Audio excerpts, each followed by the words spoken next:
नमस्कार S news Marathi. खरं म्हणजे आज संपूर्ण महाराष्ट्रामध्ये जे चाललेलं आहे तांडव नृत्य हे कुठेतरी थांबलं पाहिजे अशा पद्धतीची परिस्थिती निर्माण झालेली आहे. मनोज जरांगे ना मला सांगायचं आहे या निमित्तानं, ते आमच्यापेक्षा वयानं लहान आहेत पण कर्तृत्व चांगलं आहे. 1980 नंतरचा जन्म आहे. त्यांच्या जन्माच्या दरम्यान अण्णासाहेब पाटलांच्या मराठा आंदोलनामध्ये आम्ही सक्रिय होतो. लाख मराठा मेळावा मुंबई, लाख मराठा मेळावा कोल्हापूर, लाख मराठा मेळावा जळगाव, आणि त्यावेळी विद्यार्थी संघटनेचं नेतृत्व हे करण्याचा प्रयत्न मी केला. यश आलं. अण्णासाहेब पाटलांची हत्या झाली आणि त्यानंतर या महाराष्ट्रामध्ये मराठा समाजाला धार आणण्याचं काम, प्रबोधन करण्याचं काम बऱ्याच कालावधीनंतर प्रत्येकजण आपापल्या परीनं करत होते. पण 2012 नंतर साधारणतः मनोज जरांगेंनी सुरुवात केली आणि त्या दरम्यान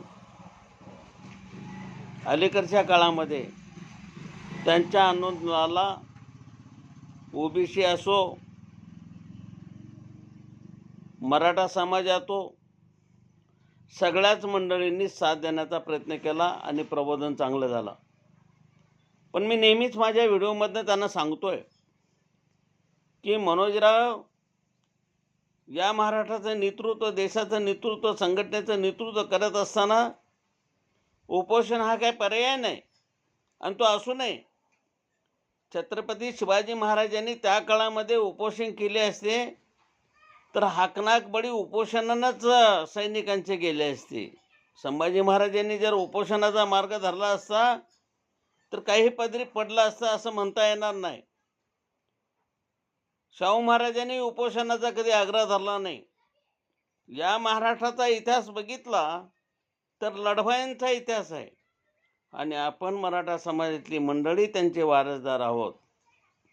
आपल्याबद्दल मला काळजी वाटते, आदरही वाटतो की आमच्यानंतर 5-25 वर्षानंतर तयार झालेलं एक नेतृत्व जपलं पाहिजे. आदराच्या भूमिकेतून आपण हाताळलं पाहिजे. पण उपोषण करून आपण मार्ग नाही केला असं नाही. आपल्या मनगटात जर ताकद राहायची असेल, आपली शरीरयष्टी जर काम देणार नसेल आणि प्रकृती ढासळली तर तुम्ही काय कोणाचं नेतृत्व करणार आहात? नेतृत्व ज्यांचं करायचं आहे त्यासाठी तुम्ही खंबीर राहायला पाहिजे, तुमची प्रकृती खंबीर राहायला पाहिजे. तुम्ही 2-5 दिवस, 5-10 दिवस बसणार उपोषणाला, जे काय जमेल तेवढं, आणि जाऊन हॉस्पिटलमध्ये बसणार आणि मीडियाला मग तुम्ही मुलाखती देत बसणार, मी ह्याव करू, मी त्याव करू. याच्यानं मराठा समाजाचं भलं फारसं होईल असं मला वाटत नाही. लढवया नेता जो असतो तो उपोषणाच्या मागे लागत नाही, लागायचं नसतं. आपण लढवय नाही असं माझा दावा नाही, आपण लढवय आहात, पण थोडासा बदल करण्याची गरज आहे. करायचं की न करायचं तो तुमचा व्यक्तिगत प्रश्न आहे. पण आज तुम्ही उपोषणाला बसणार आणि प्रकृती ढासळली, त्याच्यामध्ये अनेक जणांचा बळी जाईल. मग उपोषणानं बळी देण्यापेक्षा लढून जाऊ द्या. आज शेकडो मराठा बळी गेले, आरक्षणाच्या माध्यमातून शेकडो बळी गेले. याला जबाबदार कोण? महाराष्ट्र शासन आहे. शासनाचं नाकर्तेपण आहे. आणि ह्या शासनाच्या नाकर्तेपणामधून जर महाराष्ट्रामध्ये तरुणांचे बळी जाणार असतील तर नपुसक सरकारचं करायचं काय? हे वांजोटा सरकार म्हणावं लागेल. आज महाराष्ट्राच्या दोन्ही उपमुख्यमंत्र्यांना हे दिसत नाही. आज मराठा मुलांचं वय वाढतं आहे, परीक्षेचा कालावधी आहे, त्या कालावधीमध्ये जर तो कालावधी निघून गेला, आरक्षण जर नाही मिळालं तर किती मुलांचं अधोगती नुकसान झालं आत्तापर्यंत, किती मुलं बळी गेली आणि अजून किती घालवायचे आहेत? तुम्ही विनंती कशी करता त्यांना?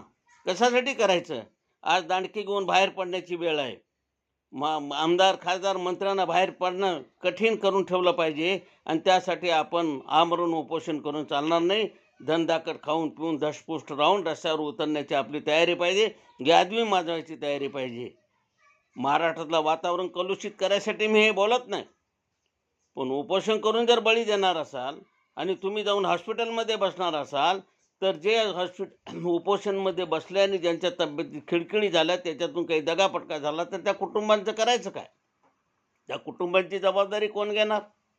आतापर्यंत शेकडो बळी मराठ्यांचे गेले, मुलांचे गेले, या आंदोलनासाठी, सगळ्या ह्याच्यासाठी निष्पाप बळी गेले, त्याची जबाबदारी कुणी घेतली, कधी घेतली, काय घेतली, ह्याचं जरा संशोधन करा. तुमच्या आधीसुद्धा आंदोलनासाठी अण्णासाहेब पाटलांच्यापासून अनेक जणांचे प्रयास आहेत. अगदी पुरुषोत्तम खेडेकरांच्यापर्यंत अनेकांनी प्रबोधन चळवळी केलेल्या आहेत. गेली 5-50 वर्षे आम्ही सक्रिय आहे त्याच्यामध्ये. फक्त आपणच काही ठेका घेतला आहे असं काही समजायचं कारण नाही. आपण लढताय त्याबद्दल स्वागतच आहे. लढत राहा, त्याबद्दल ही सद्भावना, शुभेच्छा आहेत. आम्ही आपल्याबरोबर आहे. अडचण काहीच नाही. अडचण एकच आहे की आमरण उपोषणला तुमच्या आमरण उपोषण करायचं नाही. आणि मग मरणाची भीती तुम्हालाच पहिले आहे. मरतोय म्हटलं की हॉस्पिटलमध्ये जायचं पाहिजे. कशाला ते उपोषण करायची गरजच काय? उपोषण करूच नका ना, उपोषण करू नका. त्यामध्ये तुमच्या धडसड वृत्तीमुळं आणि तुमच्या त्या भाषेमुळं वाशीतनं परत आला. आझाद मैदानात आम्ही बसलो, वाट पाहत होतो. आपण येत आहे मुंबईमध्ये, आपण आलाच नाही. तिथनंच माघारी फिरला. पदरात काय पडलं, किती पडलं? आणि या सगळ्या ह्याच्यामध्ये मराठा समाजाचं खच्चीकरण होतं. आणि तुम्हाला जर परतून मागेच यायचं होतं वाशीतनं, तर जागा सोडून जायची गरजच नव्हती ना. आणि उपोषण कोणासाठी, कशासाठी, काय म्हणून करायचं? जनतेसाठी करता? मग बलिदान करायची तयारी ठेवा ना. अण्णासाहेब पाटलांनी केलं ना बलिदान. बलिदानाची परंपरा आपल्या आहे. उपोषण करायचं आणि तब्येत बिघडली की जाऊन हॉस्पिटलमध्ये बसायचं. त्याच्यापेक्षा उपोषणच करू नका. कशासाठी उपोषण करता? करू नका. आपल्याबद्दल आदर आहे, प्रेम आहे आणि आपण शक्तिशाली राहणं ही आज मराठा समाजाची गरज आहे. आणि म्हणून माझी कळकळीची आग्रही विनंती आहे की आपण उपोषणचा नाद सोडा.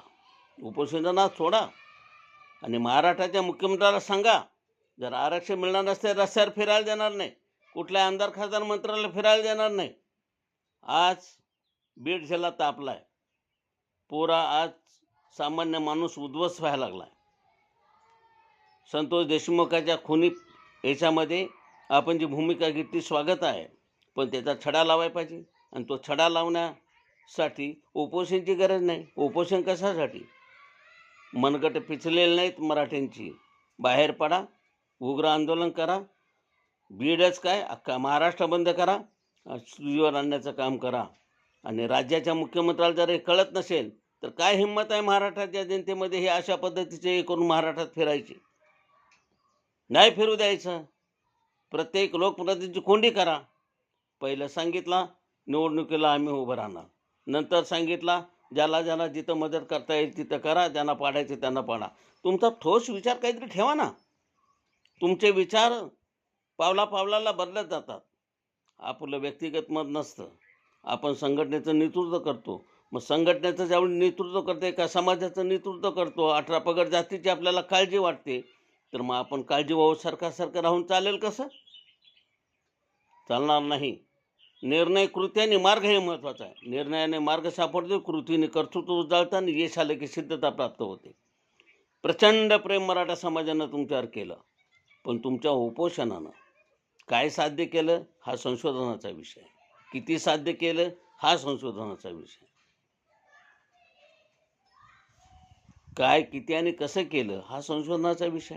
म्हणून इथून पुढे उपोषणच्या नादाला लागता आपली प्रकृती नीटनेटकी ठेवा, मजबूत राहा आणि महाराष्ट्रामध्ये यादवी निर्माण करा की जोपर्यंत मराठ्यांना आरक्षण मिळत नाही, मराठी माणसाला न्याय मिळत नाही, श्री संतोष देशमुखांच्या खुनाला फाशी होत नाही, तोपर्यंत आम्ही स्वस्थ बसणार नाही. पडा महाराष्ट्रामध्ये बाहेर, खाऊन पिऊन धष्टपुष्ट होऊन. आम्ही आहे बरोबर, आम्ही कुठेही मागे पडणार नाही. एक मराठा स्वयंसेवक संघाचा राष्ट्रीय अध्यक्ष म्हणून दत्ताजीराव देसाई मी बोलतोय, जबाबदारीनं बोलतोय. आमची ही जबाबदारी आहे, आम्ही ती फेटाळत नाही. अण्णासाहेब पाटलांच्यापासून आम्ही सक्रिय आहे आणि राहणार. शेवटच्या श्वासापर्यंत मराठा समाजाची सेवा करणार, पण मिरवायसाठी नव्हे, कुणी काय द्यावं यासाठी नव्हे, प्रसिद्धीसाठी नव्हे. बलिदान घाट म्हणजे क्रांती. दगडं मारून क्रांती होत नसते. विचारानंच टोला दिला पाहिजे. आज राज्याचे दोन्ही उपमुख्यमंत्री काय करतायत? माजी मुख्यमंत्री एकनाथराव शिंदे साहेबांना शब्द दिला काही अंशी पाळायचा प्रयत्न केला. सगळं झालं असं नाही, पण काहीच झालं नाही असंही नाही. आज ते स्वस्थ का बसलेत? कशासाठी बसलेत? कोणासाठी बसलेत? कोणाचा विचार करतायत? कोणाची वाट पाहतायत? आज जबाबदार म्हणून महाराष्ट्राच्या याच्यामध्ये माजी मुख्यमंत्री आणि विद्यमान मंत्री म्हणून आहेत ना ते सक्रिय. दुसरे नेते अजितदादा पवार महाराष्ट्राचे डॉन आहेत, राजकीय डॉन आहेत. क्रिमिनल डॉन मी म्हणत नाही, राजकीय डॉन आहेत. जबाबदारीनं बोलतोय, प्रचंड अनुभव आहे. या सगळ्यापेक्षा सिनियर आहेत. जे आता विद्यमान मुख्यमंत्री आणि उपमुख्यमंत्री आहेत त्यांच्यापेक्षा ते सिनियर आहेत. बऱ्यापैकी सगळं समजतं. मग ते शांत का आहेत? धनंजय मुंडे कोणाचे कार्यकर्ते आहेत? कोणाच्या नेतृत्वाखाली काम करतायत? मग हे त्यांना कळत नाही? त्यांनी निर्णय घ्यायला नको का घेत नाहीत? आतापर्यंत पवार फॅमिलीनं ज्यांना मोठं केलं ती कोण आहेत मंडळी? काय आहेत मंडळी?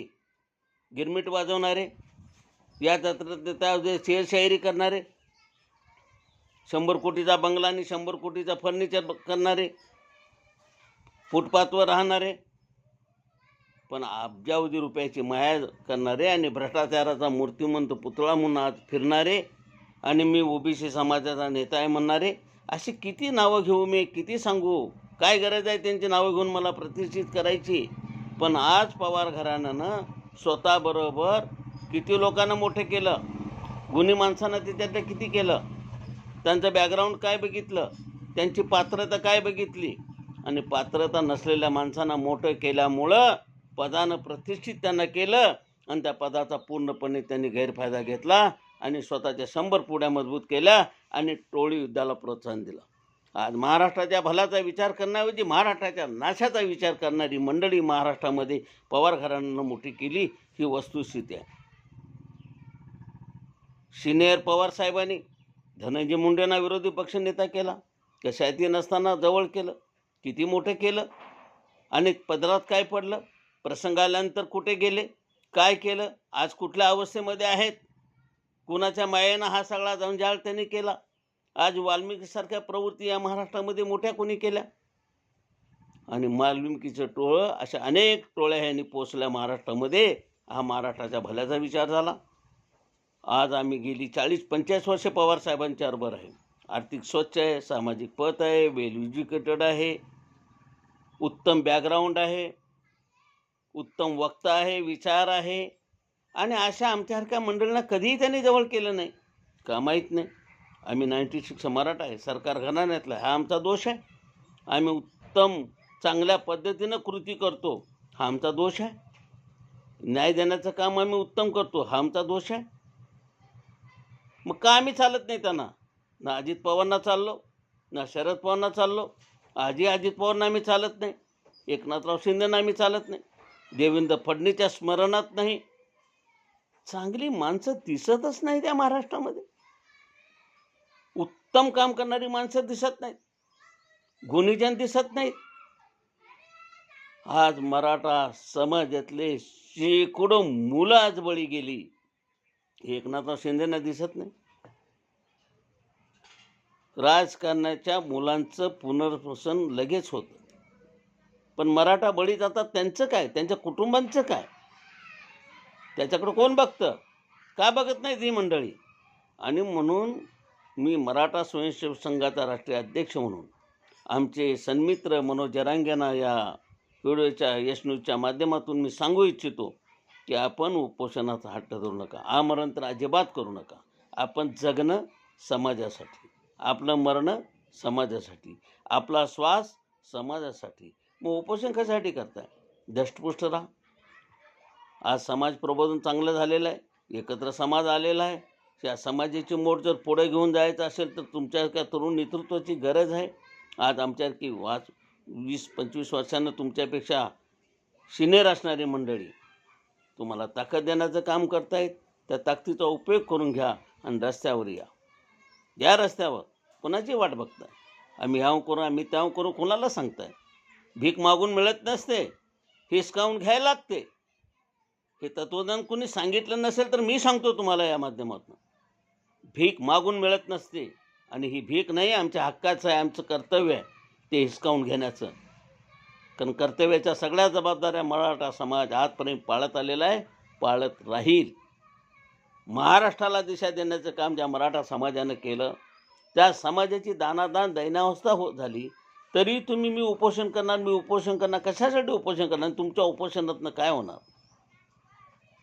आणि तुम्ही उपोषण करून जे मिळतं त्याच्यापेक्षा तुम्ही उपोषण न करता धनदाकट राहिलात तर त्याच्या 100 पटीनं 1000 पटीनं मराठा समाजाचं भलं आहे हे तुम्हाला का दिसत नाही? तुमची प्रकृती ढासळली, ह्याच्यात तुमचं कमी जास्ती काय झालं तर नेतृत्व संपलं.